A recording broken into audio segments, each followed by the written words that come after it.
찬양 감사합니다. 이 땅에 사는 사람들은 누구나 다 염려와 걱정 없이 행복한 삶을 살고 싶어 합니다. 그러나 우리의 삶은 우리가 생각하는 것만큼 그렇게 순탄하지 않습니다. 뜻하지 않은 이 사건 혹은 사고를 통해서 혹은 나의 잘못으로 인해서 혹은 잘못된 인간관계를 통해서 고통을 당할 수도 있고 아픔을 겪을 수도 있습니다. 우리 성도들 중에서도 이런 아픔 속에 힘들어하시는 분들이 계시죠. 여러분, 만약에 우리의 힘으로는 도무지 감당할 수 없는 어떤 고통의 문제가 닥쳐왔을 때 우리는 무엇을 할 수가 있겠습니까? 두 가지를 생각해 볼 수 있을 것입니다. 하나는 어떻게 나에게 이런 일이 일어날 수 있느냐고 하며 원망의 마음을 품은 채 낙심하거나 좌절할 수도 있겠고요. 또 다른 하나는 그 고통의 문제에 함께 하실 하나님을 바라보며 하나님께 나아가 더욱 간절하게 기도할 수도 있겠습니다. 특히 이렇게 힘들고 고통스러운 그 시간 하나님만을 바라보며 하나님께 나아가 더욱 간절하게 기도하는 사람에게는 하나님께서도 그렇게 당신을 찾는 사람들에게 가까이 다가와 주신다 하는 것입니다. 하나님께 나아가 기도하는 성경의 수많은 믿음의 사람들에게 하나님께서 다가가셔서 하셨던 한결같은 말씀이 무엇입니까? 두려워하지 말아라. 놀라지 말아라. 내가 너와 함께 하겠다. 내가 너를 도와주겠다. 내가 너를 굳세게 해주겠다. 나의 능력의 오른손으로 내가 너를 붙잡아 주겠다. 이런 약속의 말씀들을 해 주셨습니다. 오늘 이 시간 하나님 앞에 나와 예배드리며 기도하시는 여러분들도 이 같은 하나님의 음성을 듣게 되시기를 먼저 주님의 이름으로 축복드립니다. 오늘 우리는 성경의 인물 가운데 너무나 잘 아는 가장 힘센 남자 삼손에 대해서 말씀을 나누러 갑니다. 이 삼손의 이야기는 사사기 13장부터 시작이 됩니다. 자식이 없던 마노아 부부에게 여호와의 사자가 나타나서 임신을 약속할 뿐만 아니라 태어날 아기는 나실인이 되어서 블레셋 사람의 손에서 이스라엘을 구원하기 시작하리라, 그렇게 이야기해 주었습니다. 이 삼손이 태어났을 때에 사사기 13장 25절 말씀 보니 여호와의 영이 그를 움직이기 시작하였더라, 그렇게 말씀하고 있습니다. 여호와의 영이 함께하는 사람으로서 삼손은 이제 아주 특별한 힘을 가진 사람이 되었습니다. 제가 지난주에 복음의 시대다라는 말씀을 드렸잖아요. 고통의 눈물이 있는 시대. 이 복음의 시대에 블레셋으로 인해서 고통의 눈물을 흘리고 있는 백성들을 위해 하나님께서는 이 삼손을 택하시고 그에게 아주 크고 놀라운 힘을 주셨습니다. 얼마나 힘이 대단했으면 맨손으로 사자의 입을 찢어서 죽일 정도로 힘이 장사였고요. 오늘 말씀에 나온 것처럼 혼자서 나귀 특별로 블레셋 사람을 1000명이나 죽일 정도로 그렇게 힘이 센 사람이었습니다. 그런데 하나님의 영이 함께한 사람으로서 당연히 하나님께서 기뻐하시는 일만 하고 살았으면 좋았을 것을 삼손에게는 약점이 하나 있었습니다. 특히 여인에게 약했다는 것입니다. 가까이 하면 안 될 사람이 블레셋 사람들 아닙니까? 이제 블레셋 사람들 물리쳐야 되는데, 그런데 가까이 하면 안 될 블레셋 여인을 아내로 맞이하면서 결국 잘못된 길에 이 삼손이 들어서고 만 것입니다.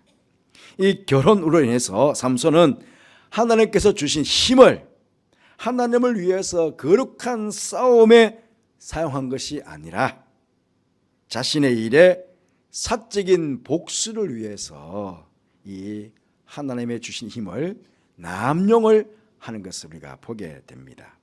오늘 본문의 사건 처음 시작은 블레셋 여인과 결혼해서 이제 결혼 잔치를 하지 않겠습니까? 그런 잔치를 열면서 삼손이 블레셋 사람들에게 수수께끼를 내어주었습니다. 그런데 이 블레셋 사람들이 수수께끼의 답을 알 리가 없지요. 그러니 삼손의 아내에게 답을 알아오지 않으면 너와 너의 아버지 집을 불살라버리겠다. 그렇게 극박을 하면서 그의 아내로 하여금 삼손에게 답을 알아오도록 했습니다. 삼손은 이 아내의 거짓된 울음에 넘어가서 그만 답을 가르쳐 주게 되었고, 이 일로 화가 난 삼손이 30명의 블레셋 사람들을 쳐 죽이고 이 아내는 그의 친구에게 그냥 넘겨주고 말았습니다. 그 후에 다시 삼손이 아내가 그리웠던지 이 아내를 찾으러 갔지만 이제 장인이 허락하지 않았습니다. 그러자 이번에는 여우 300마리를 붙들어서 꼬리에 꼬리를 메고는 꼬리 사이에 횃불을 붙여서 블레셋 사람들의 곡식 밭으로 몰아가서는 곡식과 포도원과 감람나무들을 다 불살라 버렸습니다. 이제 복수가 이제 이어지게 되는 것입니다. 이번엔 블레셋 사람들이 이 삼손에게 원수를 갚기 위해서 삼손의 아내와 그의 아버지를 불살라 버렸습니다.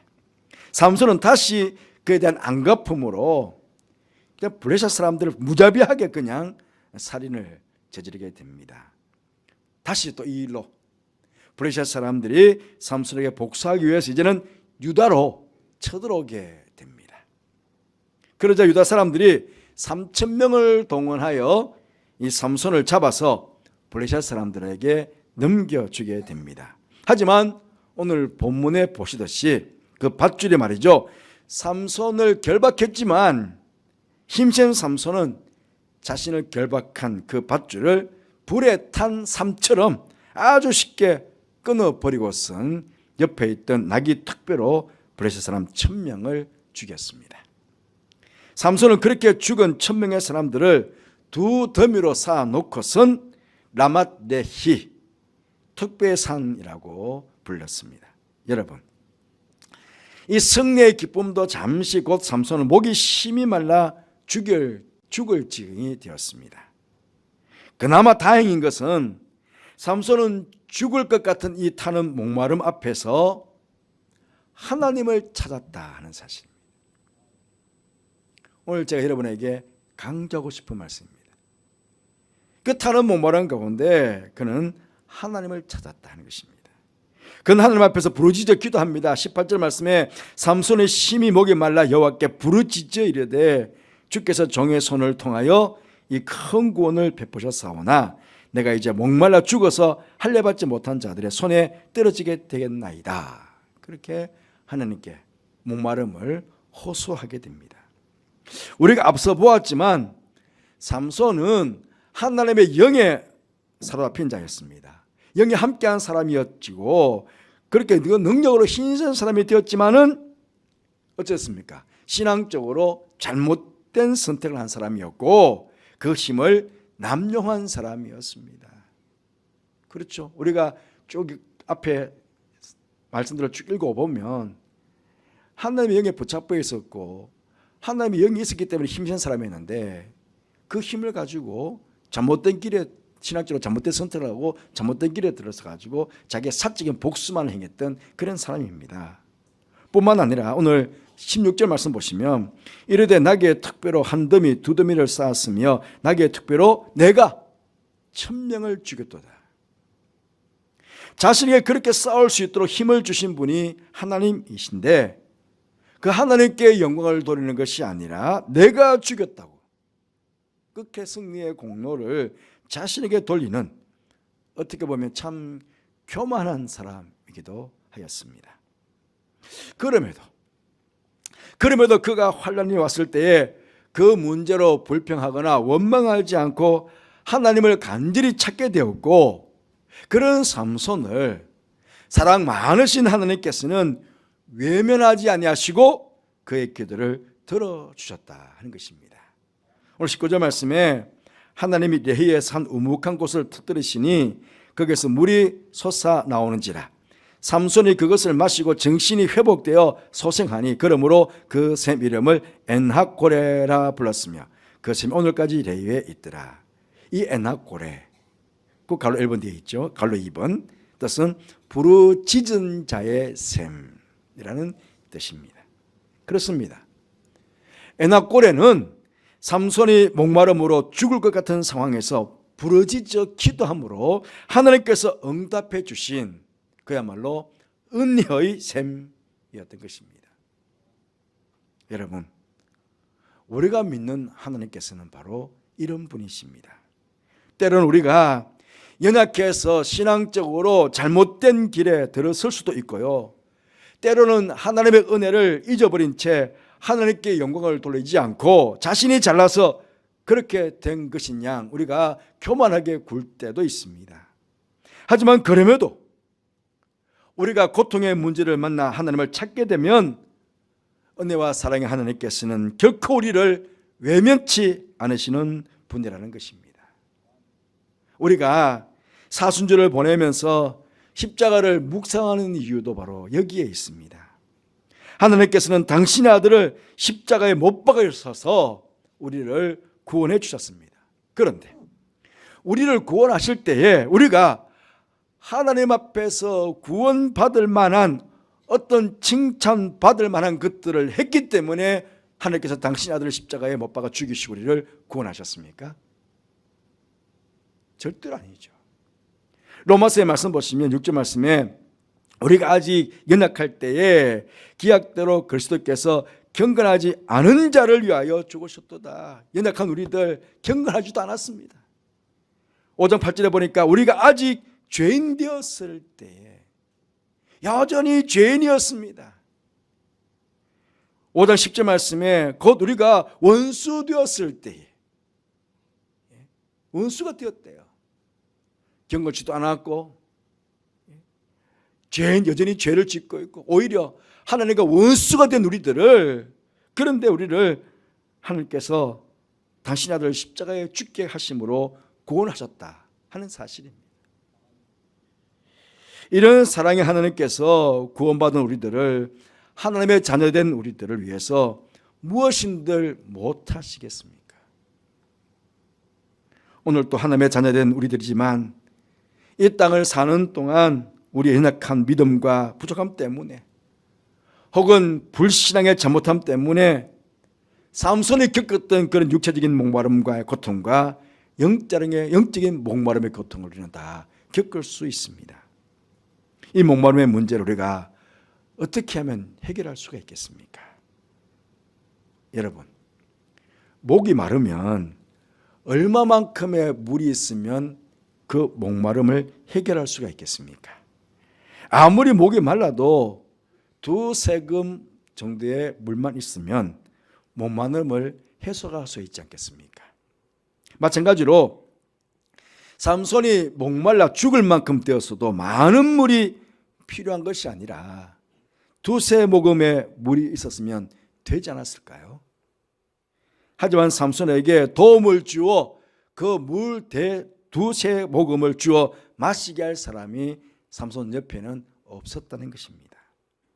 그러나 하나님만은 삼손의 부르짖음을 들으시고 샘을 터뜨려서 그에게 흡족할 만큼의, 아마 들어가서 목욕도 해줘야 되지 않았을까요? 흡족할 만큼의 물을 그에게 허락해 주신 것입니다. 그렇습니다. 우리가 전쟁터와 같은 이 험한 세상을 살아가는 동안 갖게 되는 수많은 목마름에 그 해결을 해 주실 분은 오직 하나님 한 분뿐이다 하는 사실입니다. 주님께서도 십자가 앞에 놓으시고 친히 말씀하지 않았습니까? 요한복음 4장 14절 말씀에 내가 주는 물을 마시는 자는 영원히 목마르지 아니하리니 내가 주는 물은 그 속에서 영생하도록 솟아나는 샘물이 되리라. 아멘. 여기 주님께서 말씀하시는 샘물은 우리 인생들이 목마름에 빠질 때에 그것을 해소해 줄 수 있는 온갖 영적인 축복을 다 의미합니다. 오늘 이 시간도 믿음으로 구하는 성도에게 주님께서 에나꼬레의 은혜를 베풀어 주실 것입니다. 여러분의 가정에, 여러분의 일터에, 여러분의 사업장에, 우리가 섬기는 교회 가운데도 이 이 안악골의 은혜로 임하게 될 것입니다. 어떻게 할 때? 주님을 바라보고 간절히 사모하고 기도할 때예요. 예배 드릴 때예요. 내일부터 있게 될 부흥상에도 마찬가지입니다. 여러분, 기대함으로 사모함으로 한번 참여해 보십시오. 여러분 각자에게 필요한 은혜의 샘을 터뜨려 줄 것입니다. 어떤 분에게는 치유의 샘을 터뜨려 주고, 어떤 분에게는 회복의 샘을 터뜨려 줄 것이고, 어떤 사람은 정말 영적인 갈급함에 대한 영적인 은혜의 샘을 터뜨려 줄 것이고, 각자 성령에 필요한 사람들은 성령의 샘을 터뜨려서 성령으로 충만케 해주시는 그 은혜를 허락해 주실 것입니다. 각자 필요한 은혜가, 각자 필요한 샘들을 주님께서 부흥상을 통해서 터뜨려 줄 것입니다.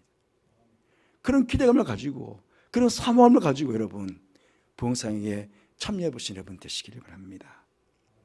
에낙골의 그 은혜를 통해서 삼손은 20년 동안 오늘 말씀 보니까 사서로 하나님께 쓰임을 받았다고 합니다. 하나님 앞에서 더 존귀하고 더 아름답게 주님의 여러분의 남은 생애 동안에 쓰임 받는 그런 복된 삶을 살아가는 믿음의 일꾼들이 다 되시기를 주님의 이름으로 축복합니다.